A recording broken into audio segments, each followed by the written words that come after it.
वरदान सीरीज के आज के इस महत्वपूर्ण वीडियो क्लास में हम लोग आपके लिए एक संस्कृत के शानदार मॉडल पेपर की चर्चा करेंगे। इस मॉडल पेपर की दो तीन खासियत आप पहले समझते चलिए। सबसे पहले ये मॉडल पेपर का लेवल जो है इस साल जिस रूप में जिस लेवल के प्रश्न पत्र बिहार बोर्ड सेट कर रहा है उसी लेवल के प्रश्न को इस मॉडल पेपर में सेट किया गया है। उसके साथ साथ इस मॉडल पेपर को तैयार करते समय ध्यान में रखा गया है कि इसमें नया नया प्रश्न और वही प्रश्न जो कि इस साल बिहार बोर्ड पूछ सकता है। अर्थात कि ये मॉडल पेपर अगर आप अच्छा से तैयारी करते हैं इससे दो बेनिफिट है। एक तो आपको प्रश्न का स्तर पता चल जाएगा कि इस साल बिहार बोर्ड किस स्तर का प्रश्न पूछेगा, और दूसरा इस मॉडल पेपर में सब नए नए प्रश्न है तो आपके पास कुछ नया प्रश्न भी याद होगा और यहां से सीधे सीधे तमाम प्रश्न बोर्ड एग्जाम में देखने को मिलेंगे। यहाँ पे नया 100 ऑब्जेक्टिव वाला मॉडल पेपर है तो एक एक प्रश्न को ध्यान से समझते चलिएगा, आंसर देने का प्रयास कीजिएगा। नहीं मालूम होगा तो मैं सही आंसर बताऊंगा, इसे आपको याद करते चलना है। तो पहला प्रश्न आपको दिखाई दे रहा है, पढ़िए और आंसर देने का प्रयास कीजिए कि पहला प्रश्न का सही आंसर क्या होगा। प्रश्न आपसे पूछा है कि पाणिनि रचित ग्रंथ का क्या नाम है। आपको बताना है कि इसमें से कौन सा ग्रंथ पाणिनि के द्वारा रचित है, अर्थात कि पाणिनि ने किस ग्रंथ की रचना किया है। ये सब प्रश्न तो आपको गलत नहीं करना है क्योंकि मैं संस्कृत का पूरा बुक चैप्टर आपको हिंदी में समझा चुका हूं। तो अगर आप वो सभी क्लासेस देखेंगे तो आपका बिल्कुल संस्कृत में शानदार रिजल्ट आएगा। तो जितने भी छात्र कह रहे हैं कि सर इसका राइट आंसर ऑप्शन घ होगा, तो आपका आंसर बिल्कुल सही है। पाणिनि की रचना कौन है? अष्टाध्यायी। आगे बढ़ते हैं, दूसरे नंबर प्रश्न की बात करें तो दूसरा नंबर प्रश्न देखिए आपसे पूछ रहा है कि देशों के मध्य विवाद को रोकने के लिए कौन सी संस्था है। विश्व शांति चैप्टर से प्रश्न है, सभी प्रश्न हम लोग पढ़ चुके हैं। आपको बताना है कि देशों के मध्य विवाद को रोकने के लिए इसमें से कौन सी संस्था कार्य करती है। ही मालूम है तो मैं बोला कि नया नया बिल्कुल शानदार और यूनिक मॉडल पेपर है, तो जरूर प्रत्येक प्रश्न का आंसर याद कीजिएगा। इसका राइट आंसर है ऑप्शन ग, अर्थात कि ऑप्शन सी, संयुक्त राष्ट्र संघ। आप क को क्या समझेंगे? ए, ख को बी, ग को सी और घ को डी। तीसरा नंबर प्रश्न कह रहा है कि बहुज्ञात्यम प्राचीनस्य भारतस्य गौरम सर्वदा समृद्धम, यह किसका कथन है। शास्त्रकारा पाठ से लिया गया है। पूछ रहा है कि ये कथन जो है कौन बोला उस पाठ में। मैं सभी पाठ आपको पढ़ाया हूं, अगर आप ध्यान से सभी पाठ पढ़े होंगे। अगर नहीं पढ़े तब भी कोई चिंता की बात नहीं है। इस चैनल को सब्सक्राइब कर प्लेलिस्ट सेक्शन में जाइएगा, वहां पे बिहार बोर्ड क्लास 10th के नाम से एक प्लेलिस्ट मिल जाएगा। उसमें सभी चैप्टर का कुछ कुछ मिनट का क्लास होगा, आप देख लेंगे तो समझिए आपका संस्कृत में शानदार रिजल्ट वहीं से आ जाएगा। जितने भी छात्र क्लास किए उनका बिल्कुल सही आंसर आ रहा है कि ऑप्शन क, अर्थात कि ऑप्शन ये बर्गनायक का कथन था, तो ऑप्शन क इसका सही आंसर करेंगे। चौथे नंबर प्रश्न की बात करें तो प्रश्न आपसे पूछ रहा है कि वर्तमान संसारे प्रायशः सर्वेषु देशेषु उपद्रवः अशांति वर्ता दृश्यन्ते, यह उक्ति किस पाठ की है। आप देख रहे हैं मैं शुरू में बोल दिया कितना शानदार शानदार प्रश्न है, क्योंकि ऐसा कथन बिहार बोर्ड खूब पूछ रहा है। सेंटर परीक्षा में, फाइनल बोर्ड एग्जाम में भी पूछेगा, किसी पाठ के बीच से उठाकर पूछ दे रहा है। तो देखिए इसमें बताया जा रहा है कि वर्तमान संसार में सब जगह जो है सभी देशों में उपद्रव और अशांति देखने को मिलता है। तो अब यहां से आपको समझ में आ गया कि ये किस पाठ का होगा, तो कहिएगा सर विश्व शांति पाठ का। तो ऑप्शन ए राइट आंसर याद रखना है। आगे देखिए 5 नंबर प्रश्न आपसे क्या कह रहा है कि बहुशस्त्रम वाजिनाम ते ददामी, यह उक्ति किसकी है, यह कथन किसका है। यही आपको बताना है किसने कहा था कि बहुशस्त्रम वाजिनाम ते ददामी। एक कर्णस्य दानवीरता पाठ से लिया गया है, तो मैं सभी चैप्टर आपको पढ़ा चुका हूं। यह कथन है कर्ण का, तो ऑप्शन ए राइट आंसर याद रखना है। बिल्कुल महत्वपूर्ण प्रश्न है, तो नहीं मालूम है चिंता की कोई बात नहीं, आपको याद करते चलना है क्योंकि परीक्षा में अभी काफी समय है। तो 2-3 मॉडल पेपर अगर शानदार शानदार आप तैयार कर लेते हैं तो आपको ऑब्जेक्टिव में 100 में से 85 बनाना है, 50 इससे बाहर नहीं आएगा। 8 नंबर प्रश्न सभी विद्यार्थी पढ़ेंगे और आंसर देने का प्रयास कीजिए। प्रश्न कह रहा है दात व्यमिति सात्विकम बिंदु, यह पद किस पाठ से संकलित है। देखिए मैं बोला कि आपके लिए शानदार शानदार नया नया प्रश्न जो आपको किसी मॉडल पेपर में नहीं मिलेगा वही प्रश्न यहाँ पे सेट किया गया है। कह रहा है यह जो है दान का, जो सात्विक दान का परिभाषा वाला यह श्लोक है, पूछ रहा है कि यह किस पाठ में यह पद है, श्लोक दिया गया है। तो आप जानते हैं बाघ जो है पथिक को सात्विक दान की परिभाषा बताता है, तो अब आप समझ चुके होंगे। कहिएगा सर बिल्कुल सही, ऑप्शन डी हो जाएगा व्याघ्र पथिक कथा से। आगे बढ़ेंगे सर 7 नंबर प्रश्न की बात करेंगे। प्रश्न आपसे पूछ रहा है कि स्वामी दयानंद मथुरा में किसके समीप गए। देखिए मैं इसीलिए मैं बोला था बुक पढ़ाते समय कि अगर जो छात्र बुक अगर सिर्फ हिंदी में पढ़ लिया उसका संस्कृत में समझिए टेंशन खत्म, 50 ऑब्जेक्टिव वो यहीं से सही कर देगा। और 16 नंबर का आपका आता है लिखने वाला प्रश्न, तो समझिए 66 नंबर तो यहीं हो गया। और बाकी प्रश्न संस्कृत व्याकरण से पूछे जाएंगे, तो इसीलिए बुक आपको जरूर पढ़ना है। पूरा बुक आप पढ़ा चुका हूं, चैनल को सब्सक्राइब करके रखिए अगर एग्जाम में आपको अच्छा स्कोर करना है तो।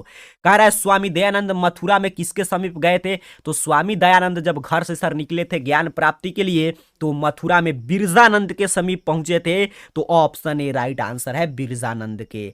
आगे बढ़ेंगे, यूनिक यूनिक प्रश्न है, याद जरूर कीजिएगा। नहीं मालूम है तब कोई दिक्कत नहीं, गलत सही आंसर कमेंट करते चलिए, नहीं मालूम है तो याद करते चलिएगा। आगे बढ़ते हैं, 8 नंबर प्रश्न की बात करते हैं। क्या पूछा? सत्यार्थ प्रकाश नामक ग्रंथ किस भाषा में लिखा गया है? मैं देख रहा हूं काफी छात्र इसका आंसर पहले ही कमेंट कर चुके हैं, तो आप सभी छात्रों का आंसर बिल्कुल राइट है। आपका तैयारी इसी से पता चल रहा है, बिल्कुल शानदार है। स्वामी दयानंद ने सत्यार्थ प्रकाश की रचना राष्ट्रभाषा में हिंदी में किया था। आगे बढ़ेंगे सर, 9 नंबर प्रश्न देखिए। जो भी छात्र क्लास किए हैं इस चैनल का सभी वीडियो उस आप ऐसे ही जैसे यहाँ पे प्रश्नों का धुआं धुआं कर रहे हैं वैसे ही एग्जाम में भी करके आएंगे। 9 नंबर प्रश्न अपने से क्या पूछा सर कि स्नातक परीक्षा में कौन प्रथम स्थान प्राप्त किया? ऑप्शन देखते देखते आपको आंसर कमेंट करना है, आपको बताना है कि स्नातक परीक्षा में कौन प्रथम स्थान प्राप्त किया। तो मैं देख रहा हूं काफी विद्यार्थी सही सही आंसर दे रहे हैं। ऑप्शन ग अर्थात कि ऑप्शन सी, तो आपका चला आंसर बिल्कुल सही है। राम परवेश राम करमवीर कथा पाठ से लिया गया है। राम परवेश राम ने स्नातक के परीक्षा में प्रथम स्थान प्राप्त किया था। तो जो भी छात्र पढ़े उनका आंसर बिल्कुल सही आ रहा है। और मैं टॉपर बनाने का सीक्रेट आपको पहले से बता चुका हूं कि अगर आपको टॉपर बनना है तो पढ़ना तो पड़ेगा, टॉपर बनना है तो पढ़ना तो पढ़ेगा। जो जितना ज्यादा पढ़ेगा उसका उतना ही अच्छा अंक आएगा। तो एक एक प्रश्न को रटते चलिएगा। आगे बढ़ते हैं, 10 नंबर प्रश्न की बात करें तो कह रहा है करमवीर ने उत्साह से कौन सा पद प्राप्त किया? आपको बताना है कि करमवीर कथा राम परवेश राम के जीवन से फिर प्रश्न आ गया। कह रहा है कि करमवीर ने उत्साह से कौन सा पद प्राप्त किया सर? तो राइट आंसर है ऑप्शन ए महत पद, सबसे महान पद। यूपीएससी संघ लोक सेवा आयोग में उत्तीर्ण होके उसके बाद वो आईएएस अर्थात कि भारतीय प्रशासनिक सेवा में गए। तो महत पद इसका सही आंसर हो जाएगा। आगे बढ़ेंगे सर, 11 नंबर आपके स्क्रीन पे प्रश्न शो कर रहा है।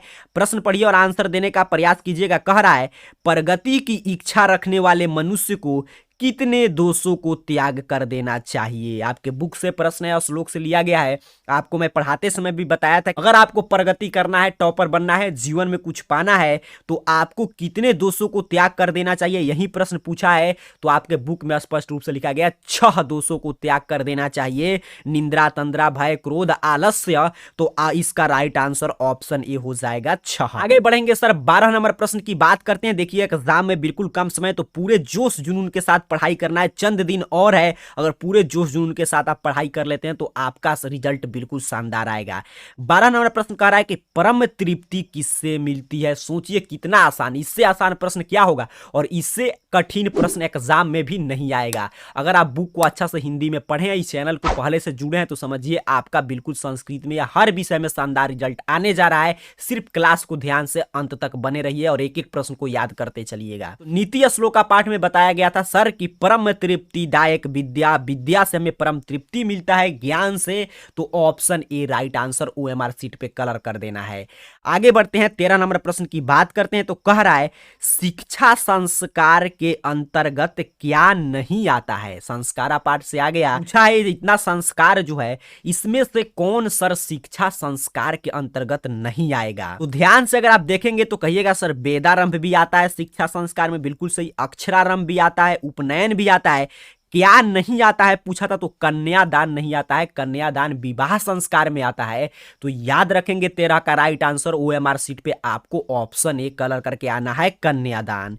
आगे बढ़ते हैं सर, 14 नंबर प्रश्न की बात करते हैं। तो 14 नंबर प्रश्न आपसे चला पूछ रहा है कि समापवर्तन संस्कार का क्या उद्देश्य है? ये तो प्रश्न बिहार बोर्ड बहुत बार पूछा है, रिपीटेड प्रश्न है। कह रहा है कि समापवर्तन संस्कार क्यों किया जाता है, यही प्रश्न आपसे पूछ रहा है। तो गुरु के घर से गृहस्थ जीवन में प्रवेश करने के लिए समापवर्तन संस्कार होता है सर। तो याद रखेंगे ऑप्शन ए राइट आंसर हो जाएगा। एक एक प्रश्न का मैं सही आंसर बता रहा हूं, याद करते चलिएगा। 15 नंबर प्रश्न देखिए आपसे क्या पूछ रहा है कि भारतीय संस्कारा पाठ के आधार पर प्राचीन काल में किसका महत्व बतलाया गया है। अर्थात कि भारतीय संस्कारा पाठ के आधार पर प्राचीन काल में किसका महत्व बताया गया है। आपको ऑप्शन दिखाई दे रहा है, आंसर देने का प्रयास कीजिए। देखता हूं कितने छात्र इसका बिल्कुल सही सही आंसर कमेंट कर पा रहे हैं। ऑप्शन आपको दिखाई दे रहा है ABCD, जो भी आपको सही लग रहा है कमेंट बॉक्स में जरूर कमेंट कीजिएगा। जितने भी छात्र कह रहे हैं कि सर ऑप्शन घ संस्कार ऑप्शन डी, तो आपका चला आंसर बिल्कुल सही है, ऑप्शन डी इसका सही आंसर हो जाएगा। 16 नंबर प्रश्न आपको दिखाई दे रहा होगा, पढ़िए और आंसर देने का प्रयास कीजिए। गायंती देवाह किल गीतकानी डैश डैश पुरुषा सुरत्वात पद किस पुराण से लिया गया है। मैं आपको पढ़ाते समय भी बताया था कि आपको देखिए जो मंगलम पाठ है, तो मंगलम में 5 श्लोक है, कौन सा श्लोक किस उपनिषद से लिया गया है ये आपको याद रखना है।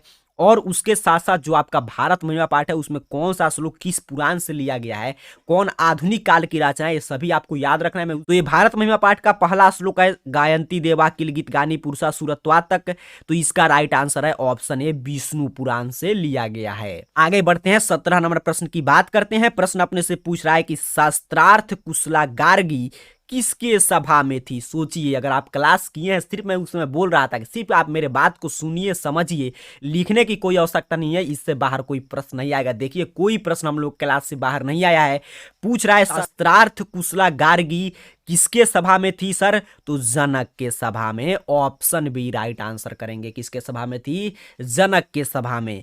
आगे बढ़ते हैं, 18 नंबर प्रश्न की बात करते हैं। तो प्रश्न आपसे पूछ रहा है वरदाम्बिका पारिण्य किस कवित्री की रचना है। इसका आंसर तो किसी हाल में आपको गलत नहीं करना है। मैं आपको कितना बार बताया हूं, बिहार टॉपर सीरीज में भी यह प्रश्न आपको मिला था कि वरदाम्बिका पारिण्य किस कवित्री की रचना है। जितने भी छात्र कह रहे हैं कि सर ऑप्शन ए, आपका चला आंसर बिल्कुल सही है। तिरुमलम्बा आपको कलर करके आ जाना है ऑप्शन क, अर्थात कि ऑप्शन ए इसका राइट आंसर हो जाएगा। आगे देखिए 19 नंबर प्रश्न आपको दिखाई दे रहा है, पढ़िए और आंसर देने का प्रयास कीजिए। कह रहा है आपसे कि संस्कृत साहित्य लेखिका पाठ में किसका महत्व बताया गया है। ऑप्शन ए पर है पुरुष का, ऑप्शन बी पे है नारी का, ऑप्शन सी पे है दुर्जन का, वहीं पे ऑप्शन डी है सज्जन का। आपको बताना है चला कि संस्कृत साहित्य लेखिका पाठ में किसके महत्व को बताया गया है। नहीं मालूम है तो याद करेंगे ऑप्शन ख, अर्थात कि ऑप्शन बी आपको कलर करके आना होगा। OMR सीट पे नारी का महत्व बताया गया है कि समाज रूपी गाड़ी को चलाने के लिए पुरुष और नारी नामक 2 पहिए की आवश्यकता है। 20 नंबर प्रश्न है स्थिता डैश धावंती जंतवः, यह श्लोक किस पाठ से संकलित है। ऐसे ही प्रश्न आ रहे हैं बिहार बोर्ड में, तो इसलिए ऐसे ऐसे प्रश्न से आपको तैयार होके जाना है। तो ये देखिए सभी लोग दौड़ दौड़ कर आने लगे थे अलस सलाह में। अब आपको तो आ गया होगा कि किस पाठ से लिया गया, तो कहिएगा सर अलस सलाह नाम आ रहा है तो अलस कथा पाठ से होगा। बिल्कुल सही, लॉजिक भी लगाना चाहिए, ऑप्शन डी सही आंसर हो जाएगा, अलस कथा। आगे बढ़ेंगे सर 21 नंबर प्रश्न की बात करेंगे। 21 नंबर प्रश्न तो किसी हाल में किसी भी विद्यार्थी का, अगर आप 10th के विद्यार्थी हैं तो किसी भी हाल में अगर गलत करते हैं तो समझिए संस्कृत की तैयारी आपका थोड़ा सा भी नहीं है। आपको बताना है कि पुष्पपुर अथवा कुसुमपुर बिहार के किस शहर को कहा जाता है। मैं पहले भी आपको बता दिया कि इस प्रश्न का आंसर किसी भी हाल में किसी भी विद्यार्थी को गलत कमेंट नहीं करना है। क्या पूछा सर, पुर अथवा कुसुमपुर बिहार के किस शहर को कहा जाता था। तो मैं देख रहा हूं कि काफी विद्यार्थी बिल्कुल सही सही आंसर कमेंट कर रहे हैं ऑप्शन ए काफी छात्रों के कमेंट से भरा पड़ा है। इसका मतलब है कि आप सभी का तैयारी बिल्कुल शानदार है। पाटलिपुत्र पटना को कहते थे sir, option A right answer करेंगे। आगे बढ़ते हैं गुरुजी 22 नंबर प्रश्न की बात करते हैं। तो प्रश्न अपने से पूछ रहा है कि काव्य मीमांसा नामक ग्रंथ किसने लिखा। सेम चैप्टर पाटलिपुत्र वैभवन से आ गया। कह रहा है आपसे कि काव्य मीमांसा नामक ग्रंथ किसने लिखा है। 22 का राइट आंसर, जो भी छात्र कह रहे हैं कि सर राजशेखर ने, तो आपका आंसर बिल्कुल सही है, ऑप्शन ए। आगे बढ़ेंगे 23 नंबर प्रश्न देखिए, कह रहा है विद्वान पुरुष किसको वश में कर लेते हैं। आपको बताना है कि इसमें से किसको विद्वान पुरुष बस में कर लेते हैं। यही प्रश्न पूछा है, तो मृत्यु को किसको बस में कर लेते हैं, मृत्यु को। सभी आपके बुक से सीधे सीधे प्रश्न है, तो ऑप्शन बी इसका सही आंसर करेंगे। आगे बढ़ते हैं सर 24 नंबर प्रश्न देखते हैं क्या पूछ रहा है। 24 नंबर प्रश्न आपसे पूछा है कि बहती हुई नदियां कहां मिलती है। आपको बताना है कि बहती हुई नदियां कहां जाकर मिल जाती है। मैं मंगलम पाठ में ये बात आपको पढ़ा चुका हूं। बिल्कुल सही सही आंसर आना चाहिए कि बहती हुई हुई नदियां कहाँ मिलती है, तो आप पढ़े होंगे कि जिस प्रकार बहती हुई नदियां अपने नाम और रूप को त्याग करके समुद्र में मिल जाती है, उसी प्रकार विद्वान अपने नाम और रूप को त्याग कर परमात्मा में विलीन हो जाते हैं। तो ऑप्शन क इसका सही आंसर हो जाएगा। आगे बढ़ेंगे सर, 25 नंबर प्रश्न की बात करेंगे। कह रहा है सत्य का खजाना कहाँ है। इसमें किस जगह पे सत्य का खजाना है, यही आपको बताना है। देखता हूं कितने छात्र इसका सही सही आंसर दे पाते हैं। तो जितने भी छात्र कमेंट कर रहे हैं कि सर ऑप्शन ग अर्थात कि ऑप्शन सी, तो आपका चला आंसर बिल्कुल सही है। देवलोक में सत्य का खजाना है, ऑप्शन ग सही आंसर, याद रखिएगा। आगे बढ़ते हैं, 26 नंबर प्रश्न आपको दिखाई दे रहा है। अब देखिए मिल गया किससे, व्याकरण खंड से। तो मैं शुरू में बोल दिया कोई भी प्रश्न आए घबराना नहीं है, अपने को 85 बनाना है तो दिमाग लगाना है, हो सकता है बन जाए, नहीं बनेगा तभी कोई चिंता की बात नहीं, 50 तो अपने को छोड़ना ही है।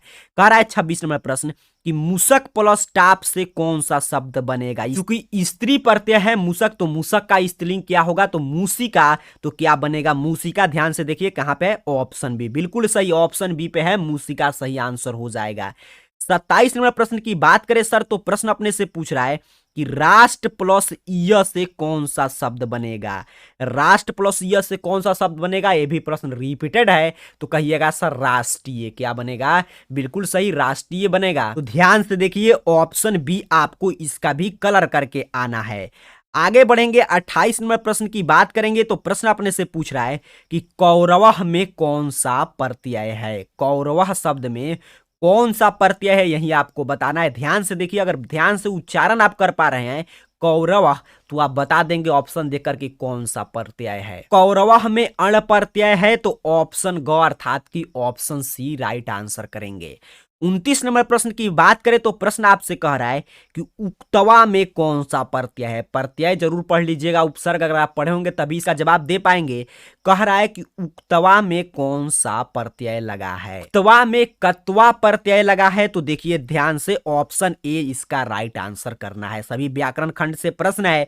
30 नंबर प्रश्न पढ़िए और आंसर देने का सभी विद्यार्थी गलत या सही यहाँ पे जरूर आंसर दीजिए। भले ही एग्जाम में आपको रिस्क लगेगा तो छोड़ सकते हैं, लेकिन यहाँ पे कोई रिस्क नहीं, आप ऐसे चेक भी कर सकते हैं कि व्याकरण की तैयारी आप कितना सही है, कितना प्रश्न आप सही से आंसर दे पाते हैं।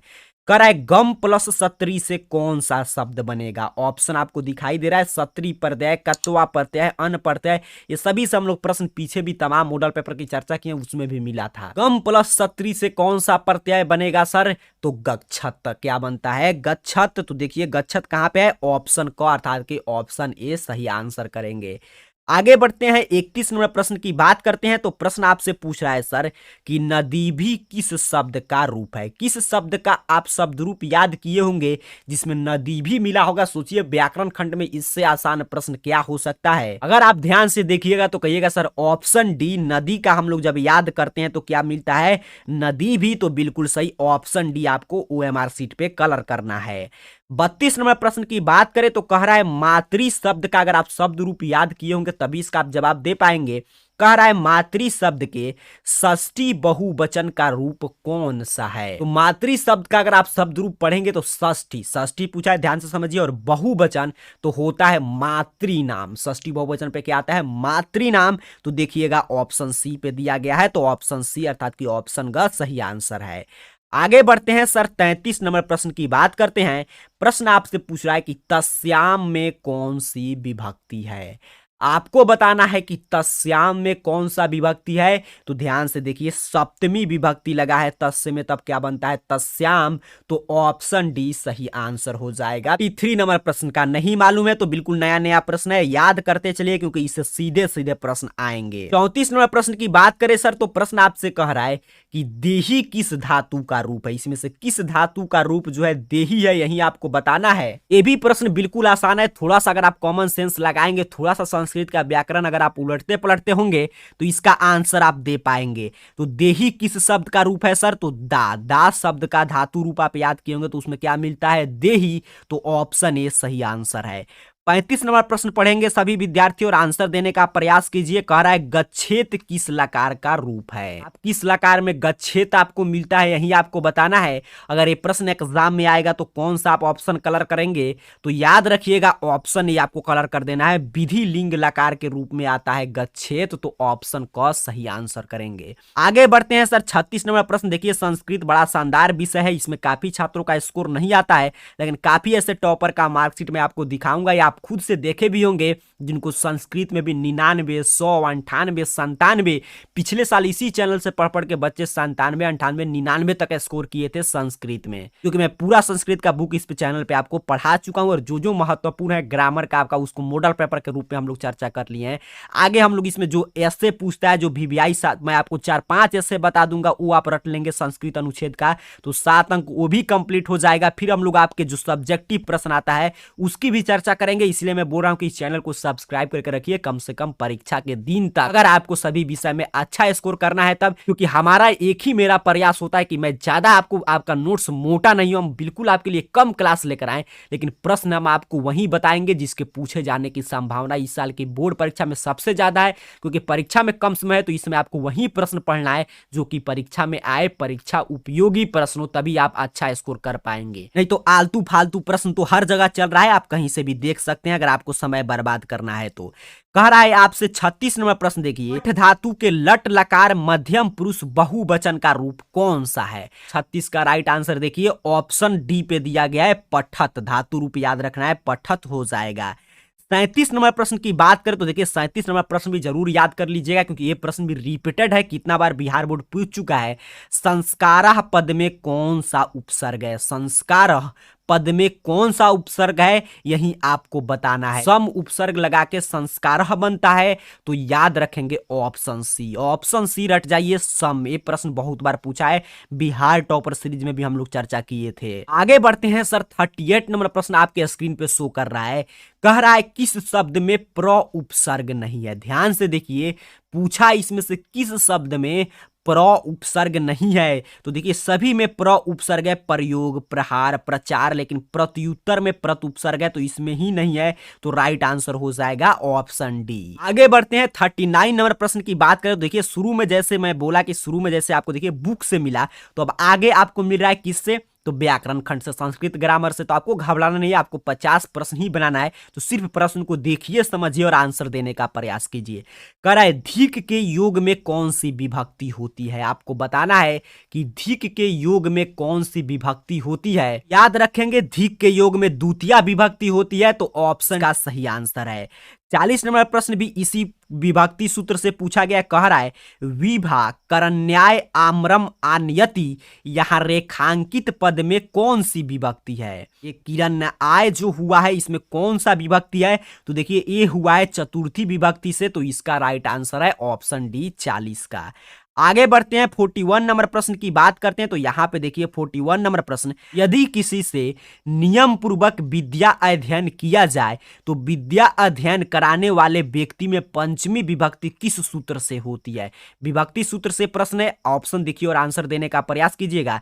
क्या प्रश्न पूछा कि अगर किसी से हम नियम पूर्वक विद्या का अध्ययन कर रहे हैं तो विद्या अध्ययन कराने वाले व्यक्ति में जो पंचमी विभक्ति का प्रयोग करते हैं वो किस सूत्र से करते हैं, तो अख्यातोपयोगे। याद रखेंगे, एक बार इसको मेरे साथ पढ़िए, दोहराइए, अख्यातोपयोगे सूत्र से होता है, तो ऑप्शन का वैसा प्रश्न आएगा तो आपको गलत नहीं करना है, ऑप्शन सी आपको कलर करना है, अख्यातोपयोगे। आगे बढ़ते हैं सर 42 नंबर प्रश्न, फिर आपको सूत्र से ही आ गया। कह रहा है धारे रुत्मणः सूत्र का उदाहरण इसमें से कौन सा है। इसका उदाहरण देखिए धारे रुत्मणः सूत्र का, इसलिए मैं देखिए सूत्र क्या, एक बार आप कोई भी गाइड रखे होंगे, संस्कृत व्याकरण का बुक रखे होंगे, तो उसको हिंदी में 1-2 बार पढ़कर समझिएगा तो आपको आसानी से समझ में आ जाएगा। ऑप्शन डी सूत्र का उदाहरण है शैलेंद्र सत्येंद्राय शत्रुपकानि धारयति, क्योंकि धारे है तो धारयति जरूर आएगा, तो ऑप्शन डी सही आंसर करेंगे। आगे बढ़ते हैं 43 नंबर प्रश्न। देखिए कह रहा है गोल गिरह में कौन सा समास है। ये भी बड़ा ही वीवीआई प्रश्न है इस साल के लिए। कह रहा है सर गोल गिरह में कौन सा समास है। तो गोल गिरह में आपके बुक से पाटलिपुत्र का जो आप चैप्टर पढ़ेंगे उसके बाद जो व्याकरण खंड दिया गया है वहीं से प्रश्न लिया गया है। कर्मधारय समास है। ऑप्शन ए सही आंसर हो जाएगा। आगे बढ़ते हैं 44 नंबर प्रश्न। देखिए फिर आपसे कर्मधारय समास सही आ गया। कह रहा है कि इसमें से कर्मधारय समास का उदाहरण कौन सा है। देख रहा हूं कितने छात्र इसका सही सही आंसर दे पाते हैं। कह रहा है कर्मधारय समास का उदाहरण कौन सा है। तो जितने भी स्टूडेंट कह रहे हैं कि सर ऑप्शन ए पे सही आंसर दिया गया तो समझिए आपकी समास की तैयारी बिल्कुल शानदार है। समास तो आपको पढ़ना ही है क्योंकि हिंदी में भी पूछेगा संस्कृत में भी पूछेगा। घनश्याम घनश्याम जो है कर्मधारय का उदाहरण है। और आगे देखिए त्रिनेत्रम पूछेगा तो किसका हो जाएगा द्विगु समास, बिल्कुल सही। राजपुत्र पूछेगा तो क्या हो जाएगा तत्पुरुष समास। प्रतिदिनम क्या हो जाएगा अव्ययी भाव समास। तो ऐसे ही याद रखेंगे। फिलहाल इसका राइट आंसर है ऑप्शन ए। आगे बढ़ते हैं सर 45 नंबर प्रश्न की बात करते हैं। कह रहा है रामः च लक्ष्मणः च का समस्त पद क्या होगा। रामः च लक्ष्मणः च का समस्त पद क्या होगा यही आपको बताना है। तो इसका समस्त पद है राम लक्ष्मणौ। तो ऑप्शन बी इसका सही आंसर आपको याद रखना है। आगे 46 नंबर प्रश्न की बात करें सर तो प्रश्न अपने से पूछ रहा है कि मूर्ति पूजा का समास विग्रह क्या होगा। ये सभी देखिए आसान आसान प्रश्न है, इसको जरूर आपको तैयार रखना है। मूर्ति पूजा का समास विग्रह, तो मूर्ति पूजा का क्या होता है मूर्तेः पूजा। तो ऑप्शन ए पे दिया गया है मूर्तेः पूजा मतलब मूर्ति पूजा, मूर्ति की पूजा। तो ऑप्शन ए सही आंसर हो जाएगा। अब देखिए आगे मिल गया संधि से प्रश्न। कह रहा है आपसे कि मुकेश में कौन सी संधि है। मुकेशः में कौन सी संधि है। ऐसे प्रश्न तो हिंदी में भी पूछा जाता है। मुकेशः में देखिए गुण संधि का ये उदाहरण है। तो इसका राइट आंसर हो जाएगा ऑप्शन बी गुण संधि। 48 नंबर प्रश्न तो किसी भी हाल में आपको गलत नहीं करना है। कह रहा है अ प्लस ओ से कौन सा नया वर्ण बनता है। आपको बताना है कि अ और ओ को मिलाएंगे तो क्या बनेगा सर। तो इससे आसान क्या हो जाएगा बड़ा अ बनता है। तो देखिए ऑप्शन क पे दिया गया था तो यही आपको सही आंसर कर देना है। आगे 49 नंबर प्रश्न की बात करें तो आपसे पूछ रहा है कि नमः प्लस ते की संधि क्या होगा। नमः प्लस ते से क्या बनेगा नमस्ते। तो इसका सही आंसर हो जाएगा ऑप्शन क अर्थात की ऑप्शन ए। आगे 50 नंबर प्रश्न पढ़िए, आंसर देने का प्रयास कीजिएगा। कह रहा है आपसे कि संस्कृति का संधि विच्छेद क्या होगा। सम प्लस कृति ही क्या बनाता है संस्कृति। तो ध्यान से खोजिएगा सम प्लस कृति कहाँ दिया गया है। ऑप्शन ए इसको कलर करके आना है। ये 100 ऑब्जेक्टिव वाला मॉडल पेपर है लेकिन आज के क्लास को हम लोग 50 में ही रोकेंगे। फिर आपको कल संस्कृत अच्छा से तैयार होकर आना है। कल आपको कोशिश करना है कि 50 में कम से कम 48-49 प्रश्न मैं सही कर दूं, क्योंकि कल के क्लास में हम लोग इसके आगे के प्रश्न को समझेंगे। तब तक के लिए रिवीजन जरूर कीजिएगा। आप सभी को बहुत बहुत धन्यवाद।